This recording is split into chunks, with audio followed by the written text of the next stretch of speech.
আজকে আবার একদিনের জন্য টায়ারের কোম্পানির কাজে আসছি। তো টাকা একটু বেশি দেবে, 100 টাকা দিবে, মানে একদিনে 100 টাকা দিবে। আপনার 10 ঘন্টা ডিউটি, 100 টাকা দিবে। এই জন্য আমার আগের কাজে যাই নাই, একদিনের জন্য এখানে আসছি কাজের জন্য। তো মনে করলাম যে তো আপনাদের সাথে একটু শেয়ার করি, এই জন্য ভিডিও করতেছি। মানে এটা একটা টায়ারের কারখানা, অনেক পুরান টায়ার আছে, মানে আউলে জ্বলে রয়েছে। তো ওইগুলো একখানাই নাই না, এরকম করে আইন নাই না, আনতে আইন নাই না, এখানে ঘুরতেতে আসি। এটা বড় একটা টায়ারের কারখানা। আসলে আমি চেষ্টা করি কি, ইতালিতে আসছি বসে না থেকে যা পারি ওইটাই করি। তো পরিশ্রম আছে এইসব কাজে ভাই, পরিশ্রম। এটা সবাই পারবেন না, বাংলাদেশ থেকে, বাংলাদেশে যারা আছেন আইসাই হুট করে পারবেন না। আপনারা আপনারা বললে তো আপনারা বিশ্বাস করেন, এইগুলো অনেক কষ্ট। আপনারা বাংলাদেশে আইসা পারবেন না।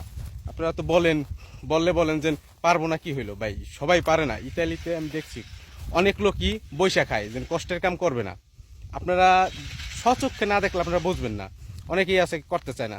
তো যাই হোক, আপনাদের সাথে শেয়ার করলাম যে আজকে আবার কোন কাজে আসছি, একটু টাকা বেশি দেবে এই জন্য। তো যদি ভালো ভাইয়ের ভিডিও ভালো লাগে তাহলে অবশ্যই ফলো দিয়ে পাশে থাকবেন। আল্লাহ হাফেজ।